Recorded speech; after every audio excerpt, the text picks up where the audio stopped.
Welcome to TBR Live, interesting conversation with interesting people. Today's conversation is with Mr. Bill Lee McCLESKEY, owner of MyTech Partners. We're going to talk about his company, we're going to talk about his life, we're going to talk about entrepreneurship in general, maybe we'll even share a few laughs. So stick around, TBR Live, interesting conversation with interesting people. Let's go.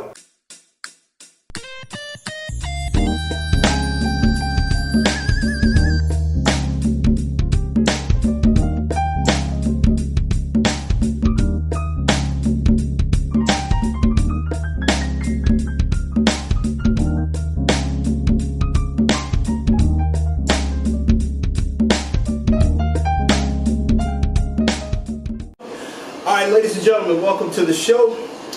Today's special guest is a good friend, a young man named Bill Lee McCLESKEY, owner and founder of MyTech. That's right. MyTech Partners. That's right? correct. Yeah. Okay, so today's conversation is just going to be all about him, his life, his career, any wisdom or advice that he'd like to share with us. So that being said, let's get into it. Good afternoon to you, sir. Good afternoon, man. Thank you for being part of the show. Absolutely. Okay, so for those who haven't met you and don't know you, give us a little bit about your background and anything you'd like to share with us. Yeah, definitely. Born and raised in Nashville, Tennessee, and grew up here, the son of a preacher man. So I grew up in church, man, but always had an itching, so to speak, in my heart to be in business for myself, even as a young kid. And so matriculated through school, went to Hume Falls High School, graduated from there, and went to Fisk University right here in Nashville as well. So I stayed in Nashville, and I've seen Nashville change big time.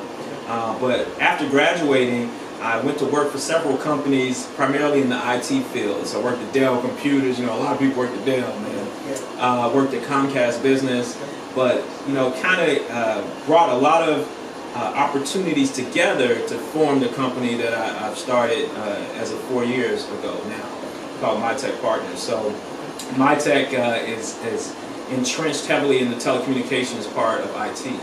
So we've been growing for 4 years, man, got a lot of traction and helping a lot of people all over the country. Okay, fantastic. Okay, so what exactly does MyTech, what does it actually do? Yeah, so MyTech, like I said, we're in telecommunications. So businesses have a big problem, right?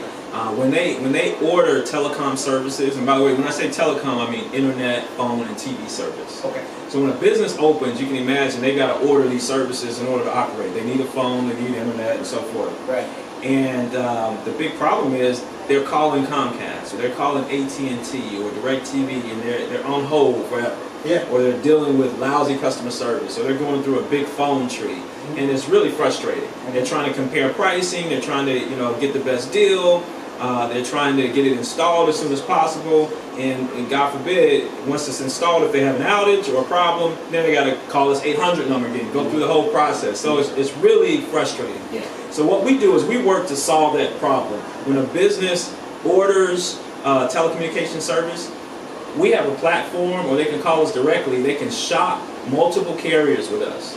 So they can say, hey, I'm at this address, and what's serviceable at my address? So we can say, okay, these particular carriers are serviceable. What services are you looking for? Well, they can order through us. They don't even have to call the carrier, okay? And once they get the service, if there's an issue, they can call us back for support. So we call it SOS. They can shop with us, order, and get support with one company, so it streamlines the whole process. Okay. That sounds great, man. Absolutely. So we like to consider ourselves like the Expedia.com of telecommunications. Okay. And that particular company or analogy makes a lot of sense to people. So that's what we do. Okay. Fantastic. Okay, so let's shift gears a little bit. Entrepreneurship in Nashville. Yeah. Are you seeing a shift towards more of that, or is there? How do you see entrepreneurship in Nashville at this point? So yeah, that's an interesting question, man. I think there's a lot of opportunity right now in Nashville. Nashville is obviously a growing city, but when it comes to entrepreneurship, I think there's two different levels of it. And I think a lot of people are not necessarily entrepreneurs; they're wantrepreneurs. Okay. Which means, hey, I have my own business, or I'm making money on the side, I got a hobby, or I'm trying to build something. Yeah. But an entrepreneur is someone who actually lays a foundation, and they create a company that's either an investable company, or they create a company that ultimately can run without them being a part of it. Okay. So that's my definition of an entrepreneur. And I think that education has to come along, with developing as an entrepreneur. Right. But I say that to say I'm very excited about the opportunities in Nashville. I think entrepreneurship now has become sort of a fad. Okay. It's kind of like, oh, I got a startup, or man, I want to raise some money, I want to invest in this and that, or I want to create some income outside of my normal career or job. But I think that what needs to happen is, and this, even if there was no boom in Nashville, I think that, like I said, education is key. Yeah, we really have to, I call it constant and never-ending improvement. So we have to always be working on our craft. And our craft, if we choose for it to be, is entrepreneurship. So me personally, I'm always working on how I can be a better entrepreneur, how I can build a company that doesn't need me to be involved with it, and still generate money and create opportunity and jobs and impact, and how we can maximize the opportunities that exist within our city. Okay, sounds great. So let me ask you this: is for a business person or an entrepreneur or someone with vision, which should be the focus? The vision itself, or the money that comes along with it? Well, so my answer to that is the vision. Okay.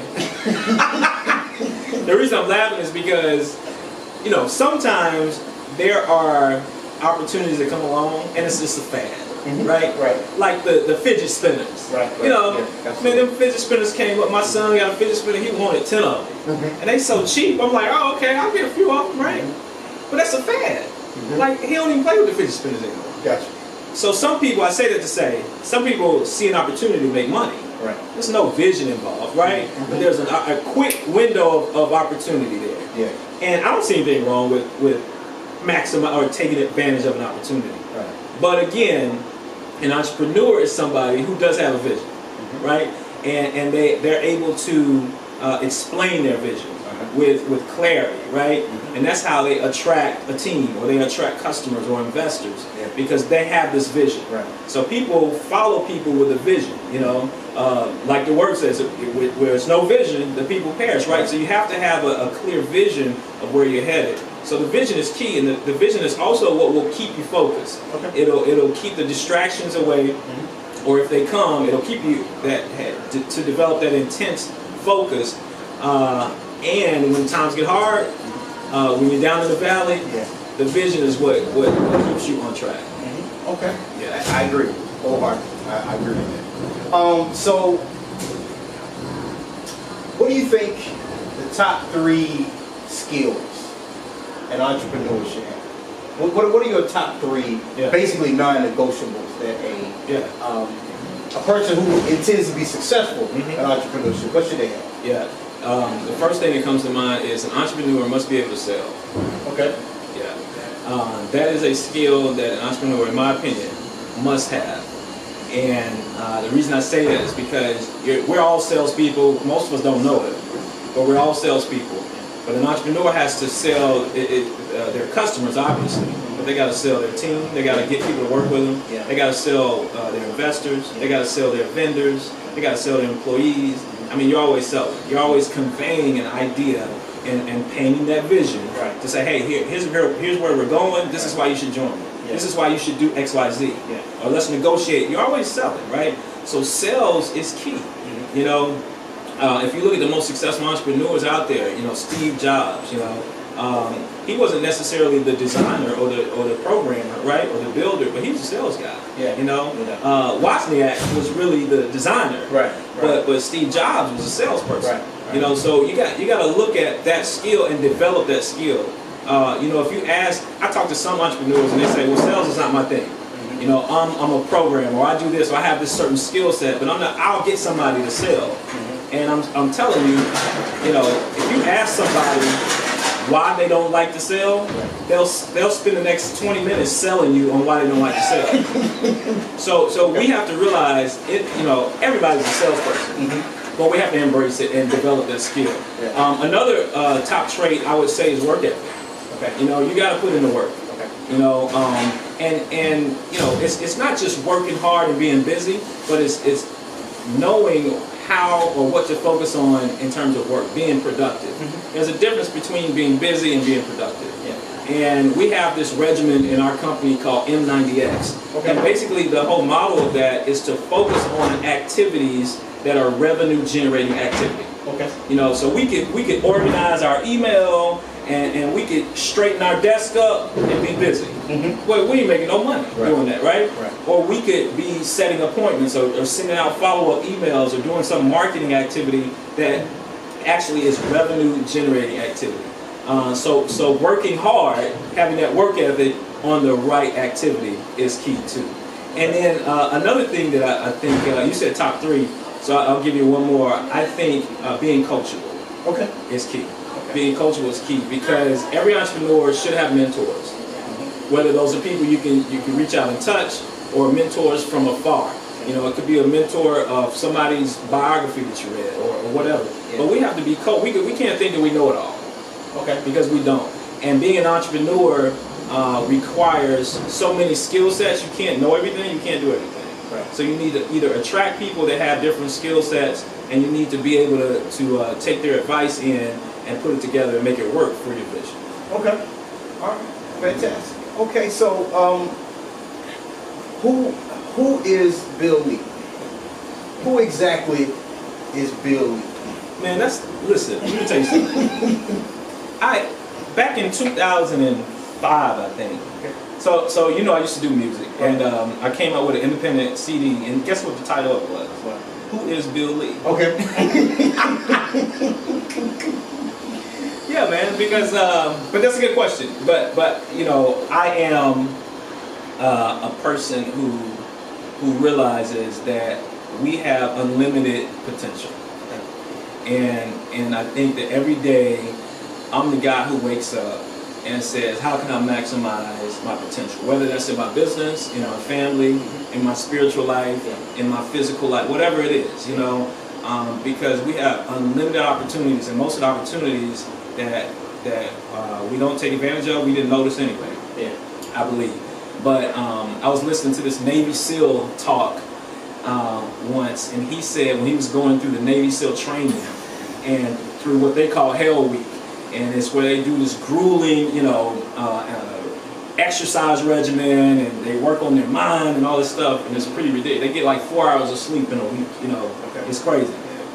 But he said one of his commanders taught him that when you hit a brick wall, when you think you can't go any further, you know, when you hit that wall, he said you're really only at 40% of your capacity. Wow. That's what they taught them as Navy SEALs. And he said a lot of it is mental, it's your psychology, right? So he was saying that, you know, he developed that mindset that when things got hard for him and he wanted to quit, or he wanted to take a break or take a nap or just give up or whatever, he said, man, he had to remember, I'm only at 40%. You know, so I was working out this morning, and, you know, I did some cardio, I'm on the treadmill, I'm running. And when I feel like walking, let me just walk for 2 minutes. It's amazing, man. I sped it up, you know, and I ran for like 5-10 more minutes.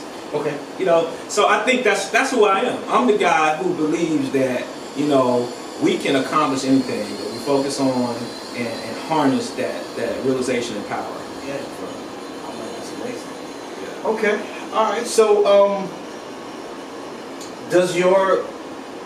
I've seen a lot of mission statements with companies and churches and that kind of thing. Sometimes I hadn't seen the mission statement match whatever was actually going on. Sure. So, what is your either personal or business mission statement? What is it that you want to ultimately accomplish? I know everybody wants to make a ton of money. And everybody wants to do a bunch of things. But is there an overall vision?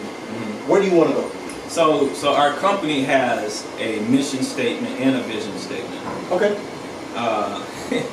So if I can remember it correctly, our mission statement is to make it super simple for any company to shop, order, and get support for technology services anywhere in the country. Okay. That's our mission. That's the mission. Okay. But our vision is to form a super cool company and a super profitable company Okay. that is all things technology to any business in the world. Okay. So our vision is to be, we paint this vision of, man, that's the go-to company. But we accomplish the vision by handling the mission. Okay. By going forth with the mission of making it super simple for companies to purchase technology. So yeah, but personally, my vision is to laugh, to love, to live, and to leave a legacy. Okay. Yeah, that's my personal vision. That's good stuff. Yeah. That's excellent. Okay, so And by the way, on our team members' desk, it's up. They see it every day. They see the mission and vision. okay. So it says my tech, and then it has the mission, and then it has the vision. So they're reminded of it every day. I make them put it up on their desk. Okay, Yeah. cool. Good stuff. So you won't forget. Okay. Yeah. So, Yes, sir. So if they're talking to a vendor or a customer or one of our sales partners, then they realize, okay, in this conversation, I need to realize that our mission is this, and our vision is this. This is where we're headed. So. Okay. Great. Okay, so so team building. How do you form your team? What's your thought process? Is there a formula? How do you put your team together? I don't know if there's a formula. I've been trying to figure that out. It's tough, man. Like building a team is really tough. It's probably one of the biggest challenges outside of cash flow management, Right. and raising money. But it's key. You got to do it. And it's funny because when I started my tech, I really didn't have a team for the first year or so. I had sales partners, but I didn't have a core team, right? But after about a year, I got so busy and my phone was blowing up so much with either vendors or customers and all these opportunities, I couldn't handle it. And then the organization piece wasn't there, and I said, man, I got to start building a team. I got to get somebody in operations. I got to get somebody in finance and somebody in marketing and things like that. But I think that and I gave this advice to one of my colleagues a while ago. I think the best way to build a team is to become who you want to attract. Okay. And what I mean by that is, if you want somebody that's dependable, you be dependable. If you want somebody that works hard, you work hard. So you attract who you are. A lot of times we look at the people who we hire and we say, man, these guys are terrible. Well, you hired them. Yeah. And you attract them. So I'm a true believer that you attract who you are. I did this video, The Grind Includes Friday, called Be, Do, Have. So you got to be before you can do and do before you can have. But it's all about who you are, who you have become. Yeah. So that's the first thing that I would say about building a team. Become the person that you want to attract. But then the other thing is, you got to fill the right seats on the bus. Jim Collins wrote a book called Good to Great. And he compared companies that were good and companies that were great. And one of the qualities of great companies is they fill the roles on their team, but they put the right people with the right skills on the right seat. So I just hired a guy. He's in operations. He's very detail oriented, very systems oriented, and building systems, has experience in that. And I'm not detail oriented at all. I'm like big picture, okay, boom, this is where we're headed. And he's like, okay, but we need to figure this, and this out. The details. Very analytical. And he loves it. He loves it, man. Just like my son loves playing video games. I mean, he loves that stuff. I'm like, you're getting happy about this. But again, that's an example of somebody he has the right skill set and he has the right position on the right seat on the bus. So you gotta find those right people, man. And sometimes it's tough, and then you hire people and you realize you made a mistake. Yeah. But you want to hire slow and fire fast. Gotcha. Okay, so with that in mind, there's a lot of different ways of doing it. So do you have a preference? There's sort of the MBA route, where if you win a championship in the middle of the season, you just go grab a bunch of great Yeah. players and then put them on your team. Hopefully you make it. Yeah. But then some people are okay with growing with people. Do you prefer one or the other? Do you prefer somewhere in the middle, or what are your thoughts? It depends on where you are as a company, right? Because you know, if you raise millions of dollars, you can go grab some people and you can pay it. You can afford it, right? But you know, I had a few months ago, a gentleman came to me, you know, great experience in sales and business development, and he wanted about $200,000 a year. Okay. You know, almost, and we almost hired him. Okay. But I was like, that would be a real strain on the company financially, you know, unless he brought a lot of value in terms of clientele to the business. But that's a big if, you know what I mean? Right. So, but had we been in a position where we had raised money and I said, hey man, boom, let's take that risk. But my philosophy has been to not necessarily grow with people, but I'm willing to work with people who are already good. Okay. To get them to great. Okay. You know what I mean? Okay. But if you're bad, no, I'm not gonna get you to good. I don't have time to get you to good. But if you're good, I can get you to great. You know what I mean? Yeah, because we need people with skill. Now I'm gonna tell you, when I first started, I mean, it was different. When I first started, I called some of my homeboys and I said, man, you wanna make some cold calls? You know, and you know, if you sell something, I'll pay you. Yeah. I mean, that was the conversation. Yeah. And some of them had some experience or whatever, but I mean, you know, I've never raised money. Gotcha. You know what I mean? Yeah. So we have financed everything that we've done with cash flow from or revenue from the business. Gotcha.